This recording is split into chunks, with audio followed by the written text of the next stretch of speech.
Ini adalah HP baru Samsung di pertengahan tahun 2024 yang harganya 2 jutaan saja. Baterai besar 6000 mAh. SoC-nya Dimensity 6100 Plus. Kencang dan otomatis udah 5G. Update OS 4 tahun. Layar Super AMOLED khas Samsung. Bahkan masih punya kamera ultra wide. Racikannya sungguh unik ya untuk kelas harganya ini. Ya, oke. Mari kita langsung aja bedah kemampuan si Samsung Galaxy M15 5G ini.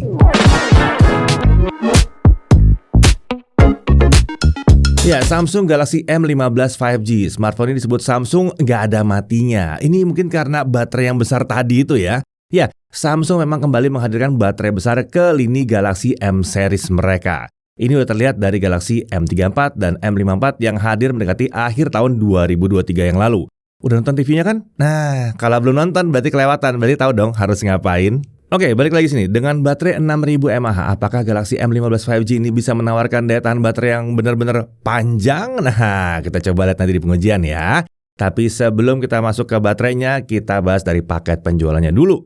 Tentunya di sini ada unit smartphone-nya, lalu ada kabel USB Type-C, ada SIM tray ejector, dan ada kartu perdana dengan bonus kuota internet, serta ada paket dokumen. Nah, yang berbeda kali ini karena Samsung kolaborasi dengan Free Fire, jadi ada sleeve edisi Free Fire-nya di sini. Tapi tentunya kalau soal charger belum ada. Oke, secara desain ini khas Samsung dengan triple kamera yang berjejer ke bawah dan tulisan Samsung di bagian tengah bawah. Tapi yang beda dengan Galaxy A series yang mengusung desain flat, Galaxy M15 5G ini menggunakan back cover yang curve. Jadi terasa lebih nyaman aja kalau digenggam ya.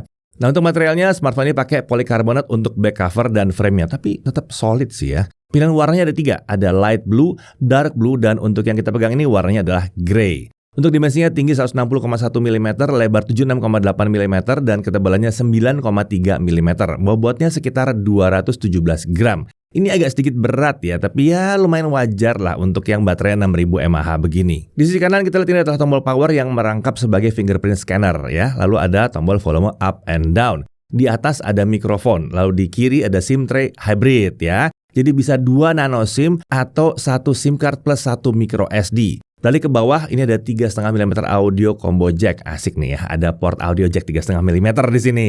Lalu ada mikrofon, ada port USB-C dan grill speaker. Ya, emang Samsung yang satu ini hanya menawarkan single speaker, tapi untuk kualitas suara ini udah keren sih sebetulnya untuk kelas harganya. Rapi dan volumenya cukup lantang di sini. Beralih ke depan, ini adalah layar 6,5 inci Super AMOLED, resolusinya 2340x1080 pixel, refresh rate-nya 90 Hz. Untuk brightness diklaim bisa mencapai 800 nits. Dan hasil pengujian kami untuk brightness layar itu bisa mencapai 371 nits dalam ruangan, dan untuk simulasi outdoor di luar ruangan, dia memang mencapai 802 nits. Jadi sesuai dengan klaimnya Samsung. Untuk color gamut, di sini ada 2 color profile, ada vivid dan ada natural. Dari hasil pengujian kami, mode vividnya itu gamut coveragenya ada di 94,6% DCI-P3 dengan volume di 115,7% DCI-P3. Sementara di mode natural, gamut coveragenya ada di 99,8% sRGB dengan gamut volume di 114,2% sRGB. Jadi kalau mau nonton atau ngegame, enaknya pakai yang vivid. Tapi kalau mau ngedit-ngedit foto atau video, enaknya pakai yang natural. Untuk bezel layarnya ini udah simetris sisi kiri, kanan, dan atasnya ya, tapi area dagungnya emang agak tebal ya. Lalu di bezel atas layar terdapat earpiece di sini. Ini adalah earpiece biasa, bukan speaker kedua ya. Nah, di bawah earpiece ini ada kamera selfie di dalam notch dengan gaya water drop atau yang bisa disebut oleh Samsung sebagai Infinity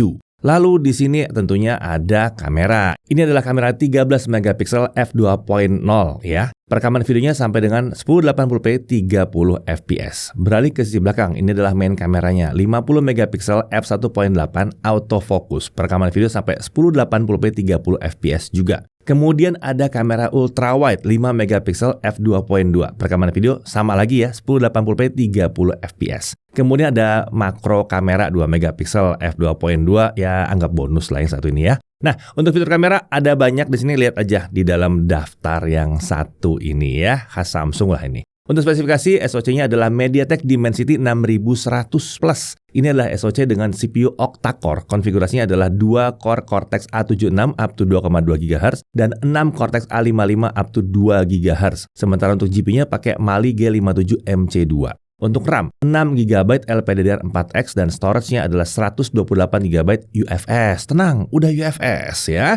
Kalau dibutuhkan, kita masih bisa menambahkan microSD lagi hingga 1TB di sini. Nah, untuk baterai 6000 mAh dengan dukungan charging sampai dengan 25 watt. Untuk sensor di sini ada accelerometer, ada gyro sensor yang hardware, ada geomagnetic sensor, dan ada sensor-sensor yang lainnya tentunya ya. Nah, untuk konektivitas tentunya udah bisa sampai 5G, 2G, 3G, 4G, 5G bisa di sini. Wi-Fi-nya itu sampai Wi-Fi 5, Bluetooth-nya versi 5.3, dan untuk kodeknya dia bisa SBC, AAC, Qualcomm aptX Audio, LDAC, dan SSC tentunya ada di sini. NFC ada aman, ada NFC di sini, dan bahkan di sini ada FM radio. Nah, untuk mengaktifkannya kita perlu menghubungkan smartphone dengan earphone terlebih dahulu melalui audio jack-nya. Nah, kemudian untuk USB-nya ini udah USB OTG ya. Dan kalau soal dukungan display output tentunya masih belum. Di kelas harga sini ya nggak ada yang support juga sih. Untuk security dia pakai fingerprint, dan kemudian di sini ada Samsung Knox. Jadi walaupun harganya terjangkau, Samsung Knox itu masih ada di Galaxy M15. Bahkan fitur Knox Vault itu juga ada di sini. Nah, si Knox Vault ini berfungsi untuk melindungi data-data sensitif kita seperti PIN, password, atau pattern kunci dari kemungkinan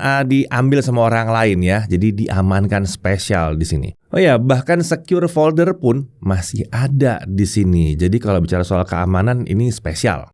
Untuk OS dia pakai One UI 6.1 berbasis Android 14, bukan One UI Core ya. Fiturnya lumayan lengkap. Di sini ada Edge Panel, Separate App Sound, Adapt Sound, Modes and Routines ya, yang udah kita bahas berulang-ulang kali ya. Serta pause USB Power Delivery juga ada. Iya, itu yang seperti bypass itu. Nah, seperti bypass tadi ada di sini. Lalu untuk jaminan update-nya, Samsung memberikan jaminan 4 kali OS update dan 5 tahun security update untuk Galaxy M15 5G ini. Ini khas Samsung banget ya. Bahkan smartphone lain di kelas harga ini masih kadang-kadang nggak berani ngejanjiin update. Yang ini panjang banget update-nya. Jadi, karena dia start dari Android 14, dia akan bisa dapat sampai dengan Android 18. Dan setelah itu pun masih ada 1 tahun lagi ekstra untuk security update. Oke, sekarang kita masuk ke pengujian performa. Kita mulai dari benchmarknya. Antutu 9 dapat 346 ribuan. Nah, untuk Antutu 10 ini perlu diperhatikan ya. Kita ngujinya pakai 3D yang light karena nggak bisa jalan pakai yang normalnya. Jadi pakai yang light, kita dapat 381 ribuan. Tapi itu berarti jangan dibandingkan dengan skor Antutu 10 yang pakai 3D-nya yang biasa. Harus bandingin dengan yang pakai light juga. Lanjut ke Geekbench 6 single core di 691 dengan multicore di 1876. Lalu untuk 3D Mark Slingshot Extreme OpenGL, grafik skornya di 2326. 3D Mark Wildlife Stress Test tanpa kipas, base skornya di 1230 dengan lowest score di 1222. Ini berarti kestabilannya ada di 99,4%. Sangat bagus. Lanjut ke GFX Bench. 1080p Manhattan 3.1 offscreen 25 fps, 1080p T-Rex offscreen 61 fps. Untuk CPU throttling test selama setengah jam tidak ada throttling yang terdeteksi sama sekali. Jadi bahkan nggak ada persentasenya. Ini full normal terus, mentok terus. Oke, kita lanjut ke performa gamingnya. Seperti smartphone Samsung pada umumnya, kita harus ngelakuin ritual khusus dulu ya kalau mau lihat performa mentoknya ya. Langkah-langkahnya kurang lebih seperti ini.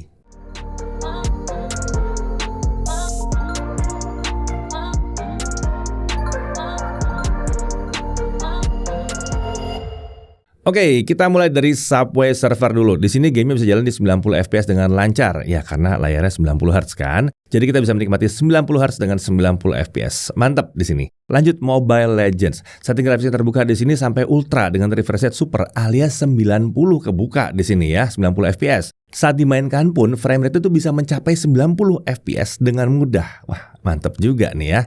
Lanjut, PUBG Mobile. Di sini setting grafisnya terbuka itu hingga smooth ultra. Jadi itu bisa jalan sampai 40 fps aja. Kalau dimainin ya frame rate-nya ya nyampe 40 fps. Keentengan untuk Dimensity 6100 Plus yang ada di dalam smartphone yang satu ini. Lanjut, Free Fire Max. Ini karena ada kolaborasi dengan game Free Fire, kita coba ngetes pack yang satu ini juga ya. Setting grafisnya bisa sampai max, resolusi di high dan frame rate di high. Jadi frame rate yang kita dapatkan ada di kisaran 55 sampai 60 fps. Sudah cukup baik untuk game yang satu ini, cukup mulus lancar. Lanjut ke Genshin Impact. Untuk game yang satu ini kita pakai setting grafik di lowest 60 ya, mengingat harganya tentunya. Dengan skenario biasa, jalan-jalan di Wacom Onset bolak-balik setengah jam tanpa kipas. Average FPS-nya itu ada di sekitar 42 fps dan sesekali drop di sekitar 30 frame per second. Tapi seringnya sih frame rate-nya bisa sampai di atas 50 bahkan. Jadi Genshin Impact masih sangat playable di sini. Lalu kalau kita mainkan selama setengah jam, kita cek suhunya di bagian belakang. Terlihat kalau suhu tertinggi itu ada di bagian tengah atas, itu mencapai sekitar 44 derajat Celcius. Masih oke lah ya.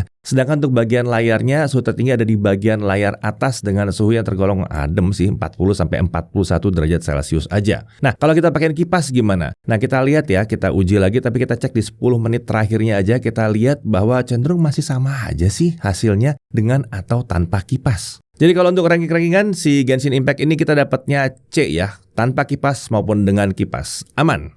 Oke, sekarang kita lanjut ke pengujian kameranya. Oke, di tangan saya kali ini sudah ada Samsung Galaxy M15 dan mari kita lihat kemampuan kamera seperti apa. Tapi pengujian kali ini dilakukan oleh saya. Jadi semua sampel-sampel foto videonya akan sama Ihsan kali ini ya. Tapi untuk penjelasannya masih sama saya. Oke, langsung aja kita mulai. Oh ya, yang pertama kita mau cek itu kemampuan mikrofonnya ya. Suara yang teman-teman dengar sekarang ini adalah suara langsung dari mikrofonnya Samsung Galaxy M15. Kita nggak pakai mikrofon eksternal di sini. Kalau misalnya kalian mau pakai untuk video sehari-hari atau untuk vlogging, hasil suaranya jadi seperti ini kurang lebih. Untuk kualitas hasil mikrofonnya, menurut kami sih nggak ada komplain ya. Ini udah khas Samsung banget, suaranya jernih, terutama dari sisi suara vokalnya. Noise angin memang belum yang super teredam, tapi untungnya tidak sampai merusak vokal juga. Lanjut ke video selfie-nya, terlihat kalau video selfie-nya ini kurang stabil ya. Saat kami cek di setting, video stabilization-nya memang jadi mati. Jadi bagi yang ingin menggunakan smartphone ini untuk vlogging, kami sarankan pakai tripod aja supaya videonya bisa lebih stabil dikit. Lalu untuk opsi perekamannya, sayangnya hanya sampai 1080p 30 fps aja, belum bisa 60 fps. Terkait kualitas videonya sendiri udah tergolong oke dengan detail dan ketajaman yang pas. Kemudian untuk dynamic range-nya standar ya. Di situasi seperti ini, bagian belakang terlihat overexpose, tapi setidaknya bagian wajah masih cukup terlihat. Beralih ke kamera utamanya, di sini terlihat kalau videonya lebih stabil ketimbang kamera selfie-nya tadi. Jadi kan aneh ya, ternyata kamera utamanya bisa stabil seperti ini. Berarti harusnya bukan keterbatasan prosesor, gyro pun ada kok di sini. Hasil videonya sendiri juga terasa lebih tajam jika kita bandingkan dengan kamera selfie-nya tadi. Dan ketajamannya ini agak berlebihan ya menurut kami, atau istilahnya itu oversharpen. Tekstur gambarnya cenderung jadi terlihat agak kasar. Terkait dynamic range, kita bisa lihat kalau kamera utamanya ini cukup baik ya. Kita lihat di area wajah dan belakangnya tuh masih dapat terlihat dengan jelas. Nah, untuk opsi perekaman videonya sama ya sayangnya. Mentok di 1080p 30 fps aja. Sedikit berharap kameranya juga bisa 1080p 60 fps. Lanjut ke kamera ultrawide-nya, di sini masih sama. Opsi perekaman videonya mentok di 1080p 30 fps saja. Untuk hasil videonya sendiri belum sehebat kamera utamanya, tapi paling nggak videonya stabil lah ini. Dan ini juga bisa dibilang peningkatan ya. Soalnya di M14 kemarin kan nggak ada kamera ultrawide, sekarang ada nih. Lanjut ke kondisi low light, kita mulai dari kamera selfie-nya dulu. Di sini terlihat kalau detailnya udah nyaris abis ya. Gambar terlihat soft dengan noise yang terbilang minim. Mungkin ini memang salah satu efek dari noise reduction-nya juga. Tapi untungnya video yang dihasilkan tuh tidak mengalami frame drop. Jadi videonya belum terlihat patah-patah, masih normal di 30 fps. Lanjut ke kamera utamanya, sama ya, detailnya juga udah mulai berkurang, noise dan jitter video juga cukup terasa. Kalau mau merekam video di malam hari dengan smartphone ini, pastikan aja pencahayaan di sekitar cukup terang ya. Lanjut ke kamera ultrawide-nya, sayangnya menurut kami sih kurang pas ya dipakai untuk low light. Meskipun begitu, video dihasilkan masih stabil dan tidak mengalami frame drop. Di kelas harga segini masih wajar kok kalau hasil video ultrawide-nya seperti ini. Bahkan ada kamera ultrawide aja udah syukur. Ultrawide terhitung jarang soalnya di smartphone 2 jutaan zaman sekarang. Oke, sekarang kita masuk ke pembahasan foto-fotonya. Di kondisi cahaya cukup, foto-foto dari kamera selfie-nya ini udah aman lah, gak ada komplain. Kamera utamanya juga oke. Paling yang perlu kalian perhatikan itu soal warna aja sih. Setelah ngecek di beberapa layar yang berbeda, kami bisa bilang kalau tone kamera selfie-nya itu agak kekuningan, kamera utamanya agak kebiruan, dan kamera ultrawide-nya lebih sesuai dengan warna aslinya. Tapi dari segi kualitas gambar, kamera ultrawide-nya ini memang cukup jomplang ya, apalagi setelah lihat foto kamera utamanya. Tapi paling nggak, selama cahayanya berlimpah, kamera ultrawide ini foto-fotonya masih bisa dipakai lah. Lalu ada kamera makro yang memungkinkan kita untuk motret objek dari jarak dekat. Beralih ke foto-foto malam, di kondisi ini hasilnya memang nggak bisa dibandingkan dengan siang hari tadi ya, tapi seenggaknya ini masih oke lah. Kamera selfie-nya masih bisa diandalkan, begitu juga dengan kamera utamanya. Kalau dibutuhkan ada night mode yang bisa membuat foto jadi lebih terang, hanya saja fitur ini cuma bisa untuk kamera selfie dan kamera utamanya aja. Kalau untuk ultrawide-nya belum bisa. Lanjut ke fitur-fitur ekstranya, ada pro mode di sini, tapi sayangnya untuk foto doang. Di mode ini kita diberi kebebasan untuk mengatur setting manual dari kameranya. Di sini kita bisa mengatur ISO mulai dari 50 sampai 3200, lalu kita juga bisa mengatur shutter speed-nya mulai dari 1/8000 detik hingga 10 detik. Lalu kalau mau lebih advance lagi, di bagian pojok kiri atasnya ini ada menu tambahan untuk mengatur kontras, highlight, shadow, saturation hingga tint. Kemudian ada fitur slow motion juga, by default langsung kepasang di 720p 120 fps. Kualitasnya memang lebih rendah ya ketimbang video normalnya dan ini wajar. Kira-kira seperti itu ya hasil pengujian kamera dari Samsung Galaxy M15. Kalau ditanya apa yang kurang menurut kami, yang pertama itu hasil video selfie-nya sih, belum bisa stabil. Ini bukan keterbatasan SoC ya harusnya. Jadi sangat berharap Samsung bisa memperbaikinya lewat update. Sedikit berharap juga kalau ada opsi perekaman video lebih tinggi. Setidaknya 1080p 60 fps lah. Lalu kemampuan video low light dari kamera utamanya belum bisa dibilang yang terbaik sih di kelasnya. Kemudian fitur night mode-nya hanya bisa digunakan di kamera utama dan selfie. Dan terakhir yang perlu kalian perhatikan itu kualitas kamera utamanya dengan ultrawide-nya. Itu lumayan jomplang. Tapi kalau pikir-pikir, di kelas harga segini masih jarang loh ada smartphone yang punya kamera ultrawide di 2 jutaan. Overall kemampuan kameranya bukan yang super wow, tapi bukan yang super jelek juga. Kami sudah pernah lihat ada smartphone 2 jutaan lain yang lebih buruk. Jadi kamera Samsung Galaxy M15 ini masuk kategori yang mencukupi aja lah. Sekian pengujian kameranya Samsung Galaxy M15. Kita lanjut lagi ke pembahasan berikutnya. Oke, lanjut lagi kita tes baterainya sekarang. Local YouTube playback. Jadi kita muter video dengan cara mendownload dulu videonya pakai YouTube, lalu kita putar secara offline. Dan kita mendapatkan hampir 28 jam. Tepatnya 27 jam 56 menit. Ini sih luar biasa. Hasil yang sangat baik dan sesuai harapan kami untuk sebuah smartphone yang baterainya 6000 mAh seperti ini. Nah yang menariknya karena dia 90 Hz dan bukan yang versi adaptif, ya pengujian tadi itu di 90 Hz. Ya kalau mau lebih awet lagi turunin aja ke 60 Hz, akan lebih awet lagi. Tapi kalau kita tes lagi 60 Hz, nambah lagi sehari lebih waktu kita habis untuk pengujian yang satu ini. Lanjut, kalau kita nonton YouTube-nya streaming 1080p 30 non HDR selama setengah jam, baterai hanya berkurang 2% saja. Biasanya normal tuh sekitar 3-4%. Lalu TikTok selama setengah jam, baterai berkurang sekitar 4%. Genshin Impact lowest 60 fps, selama setengah jam baterai berkurang 8%. Nah ini irit banget, biasanya kita nemu di belasan persen, 14% itu normal sebetulnya. Ini 8%. Lanjut, untuk charging kita pakai charger 25 watt Samsung ya. Nah kita dapatkan dari 0 sampai 50% itu butuh waktu 39 menit. Sementara untuk dari 0 sampai penuh butuh waktu 1 jam 49 menit. Ya ini emang hasilnya belum bisa dibilang kencang-kencang amat. Tapi kalau kita lihat smartphone kelas menengah itu biasanya baterai 5000 aja kecepatan pengisiannya sekitar 1 jam 15 sampai 1 jam 30 menit. Jadi ya ini bisa dibilang wajar-wajar aja. Mengingat ini smartphone yang pakai baterai 6000 mAh dan chargernya di 25 loh, bukan yang 30-40 gitu. Kemudian untuk Netflix, kita lihat di sini sudah support Widevine L1. Iya dong, support dong Widevine L1 tanpa dukungan HDR tapi ya. Untuk YouTube, dia sudah mendukung pemutaran video hingga 1440 fps tanpa HDR. Untuk haptic feedback, secara default ini keyboardnya dimatikan nih haptic feedbacknya nih ya. Jadi kita perlu nyalain secara manual di menu setting keyboard. Saat dinyalakan, getaran yang dihasilkan lumayan kuat dan cenderung agak panjang sih. Jadi kurang begitu mantap sebetulnya. Tapi ya wajar lagi-lagi untuk harga segini ya. Lanjut, untuk Wi-Fi sharing ini bisa. Ada yang bingung dari kemarin, Wi-Fi sharing itu apa bedanya sama hotspot? Beda, kalau Wi-Fi sharing berarti dia nyambung ke Wi-Fi dan dia membagikan lagi internetnya via Wi-Fi.